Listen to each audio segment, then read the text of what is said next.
nous allons voir l'espace exposition de Gaby Becker.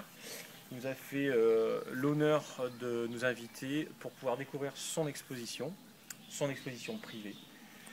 Donc je vais bientôt l'interviewer. Il est en train de boire le café pour l'instant.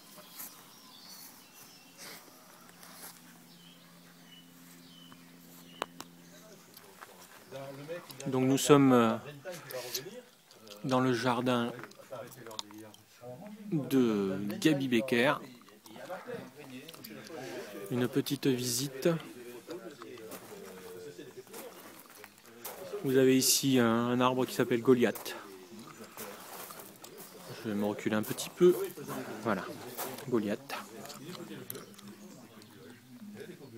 Cet arbre a été présenté chez Mistral au courant de l'année 2011. À côté un orme de Chine. Donc Goliath, pour donner une idée, fait environ 1m40, 1m30. Vous voyez la taille de l'orme de Chine à côté. Ici un chêne vert. Quand tu as des coupes forestières, moi j'en ai à côté de chez moi, des forestières pour voir les effets. Pas de question. Mais là-bas, là, le mari de la jeune disait que c'est pas mal de la fontaine. Et quand ils donnent des terrains qui sont qui passent ailleurs, le but, là dans la chambre. Et puis tu peux y aller. Bien sûr, au moment où j'ai la main, mais je peux plus la caresser. Alors, je peux la caresser. Mais il faudrait peut-être la redéplacer pour voir si...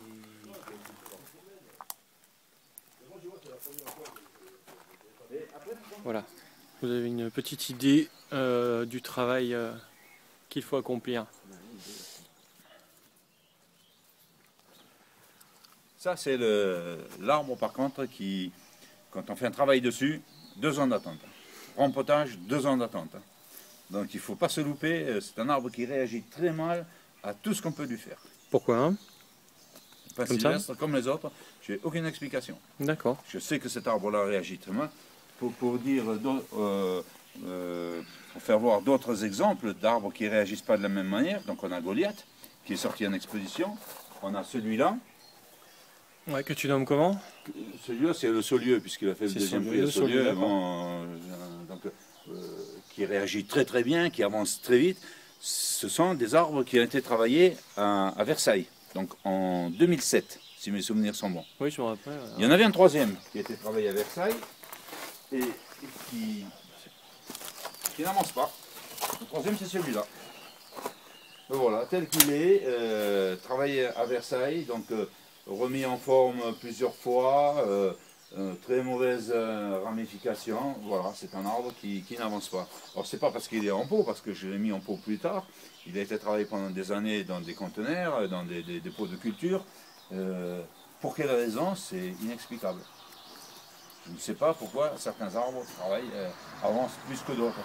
Voilà un arbre qui a été travaillé récemment, et qui bombarde, qui avance très très vite, et qui est déjà, ça y est, et les petites aiguilles cette année, il est magnifique. C'est un arbre qui a un bel avenir, qui va sortir en exposition. Celui-là, tu l'as sorti en exposition déjà? Non, il n'est pas sorti encore. C'est l'arbre que j'ai travaillé avec.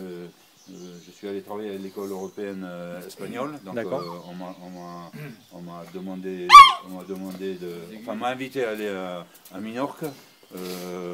Une invitation qui ne se refuse pas, donc j'ai pris mon arbre, j'ai chargé dans le fourgon et me voilà parti pour Minorque. Qu'est-ce que tu peux nous dire sur la poterie? Elle vient d'où? La poterie, elle a été faite par John Pitt. D'accord. Donc c'est un échange maintenant avec Internet, c'est simple. Hein. Je fais des pots en carton où je présente l'arbre dedans, je fais des montages. Ensuite j'envoie la photo à John Pitt. Lui il me le rectifie, me propose des couleurs, me fait voir d'autres choses. Souvent il a de très bonnes idées. Le seul problème que l'on a, c'est sur les photos, on n'arrive pas à évaluer, on n'a pas la taille de l'arbre. C'est réducteur au niveau de l'échelle. Souvent les pots ils sont très très justes à John Pitt. Donc j'ai beau lui dire, Et il me dit, mais pourtant l'arbre. Et quand il voit les arbres, il dit, ah oui, effectivement. C'est le cas de cet arbre-là. Il est rentré au chausse-pied. Hein, parce qu'on a une racine qui n'est même pas rentrée et qui fait une racine apparente à l'arrière. Et je crois que j'ai 2 mm de chaque côté. Hein. C'est vraiment, il faut que je l'incline pour le rentrer. Donc, bon, il est dans le pot. Le jour où je change le pot, je suis obligé de casser la poterie parce que jamais j'arriverai à le ressortir. D'accord. Voilà. Ta collaboration avec John Pitt, elle dure depuis combien de temps?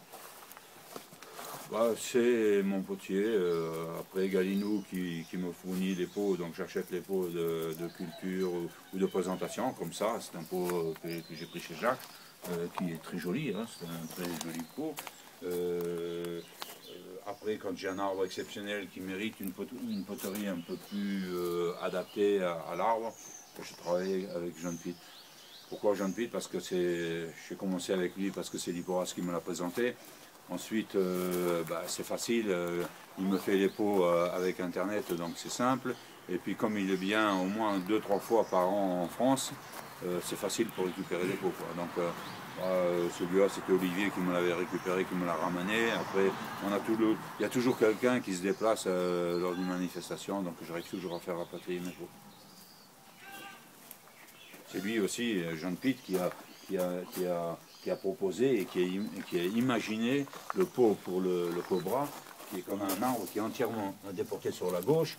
Donc mon gros problème, c'était effectivement de stabiliser cet arbre dans ce pot, pour éviter qu'il bascule. Donc lui, il a eu l'idée de faire ce pied qui sortait. Moi, j'avais imaginé un espèce de support. John Pitt m'a envoyé des photos avec des arbres qui étaient couché et appuyé sur des rochers dans la nature. Donc il a imaginé la même chose et il m'a fait tout un tas de petits rochers que j'ai mis et l'arbre s'appuie là-dessus. Donc attaché dans le pot, il s'appuie là-dessus. Pour assurer la reprise, j'ai mis un tuteur pour éviter que l'arbre ne force trop. Donc ça, par la suite, j'ai enlevé, il tient, il n'y a pas de souci. Hein. C'est un arbre, bon là il est parti pour 2-3 ans, c'est un arbre qui a souffert aussi de la chaleur de cet été. Hein. C'est pour ça qu'il est placé ici, parce que j'ai des figuiers qui font de l'ombre. Et j'ai perdu 2 ou 3 petites branchettes dessus. Donc bon là, ça y est, il est reparti, il n'y a pas de souci. Oui, non, il n'y a pas de souci. Là, il n'y a pas de souci, c'est reparti. Là, c'est un arbre qui réagit bien aussi, donc ça va aller très vite, hein, sur 2-3 ans. Tu vois, les rochers, c'est assez je trouve que c'est assez ingénieux comme système, hein, le système d'appui du pot pour pas qu'il bascule aussi. Donc les rochers, ils sont totalement indépendants. Les 3 là sont indépendants de la poterie et ils sont indépendants entre eux, quoi. Hein. Oui, j'en ai 5 ou 6 de plus. D'ailleurs, un qui est assez plat, je vais me servir pour mettre au-dessus la plante d'accompagnement. Donc j'aurai dans le même style, j'aurai la plante d'accompagnement. Et c'est assez marrant quand on transporte cet arbre. On l'appuie juste ici et avec juste un doigt on arrive à le tenir tellement le ballon de l'arbre fait contrepoids dans le pot. L'arbre est original, le pot est original aussi. Petite couleur verte alors ça ressort. Ouais. Couleur cuivrée, ouais, très très très.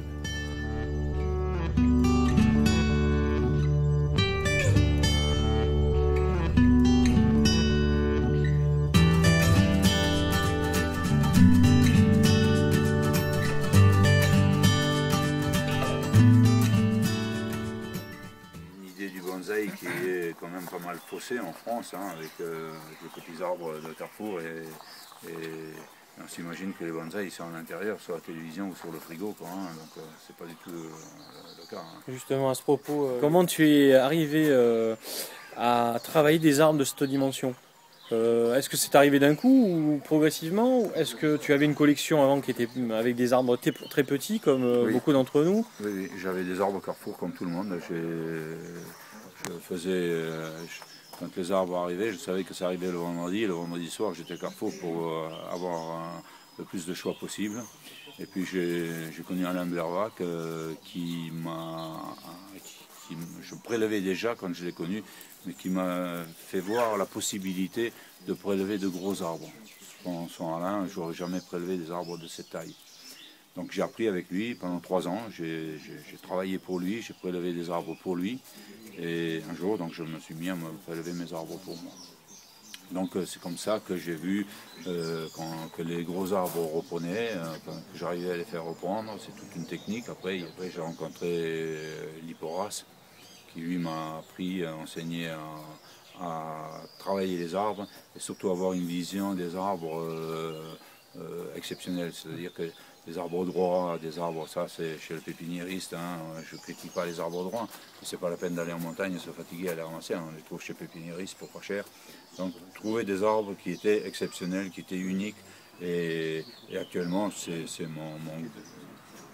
mon gros plaisir, c'est d'avoir un arbre exceptionnel. À partir du moment où l'arbre fait parler de lui, c'est très bien. Que ce soit en bien ou en mal, souvent c'est en mal, parce qu'en bien on va dire c'est beau, on passe au suivant. Hein. Donc on va dire, tiens, moi j'aurais fait ça, j'aurais fait ça. C'est ce qu'on a eu sur l'arbre de Castres, où les gens ont dit, ah, le deuxième tronc je le couperai, d'autres, personne n'a été d'accord sur le... C'est un arbre qui interpelle et qui fait réfléchir en disant, comment j'aurais fait moi, et qui demande un temps de réflexion. Ce n'est pas un arbre tout fabriqué, prêt, il y a 5-6 solutions. Et l'intérêt dans un bonsaï, c'est dans le yamadori qu'on ramasse, c'est de trouver le meilleur bonsaï qui se cache dans cet arbre.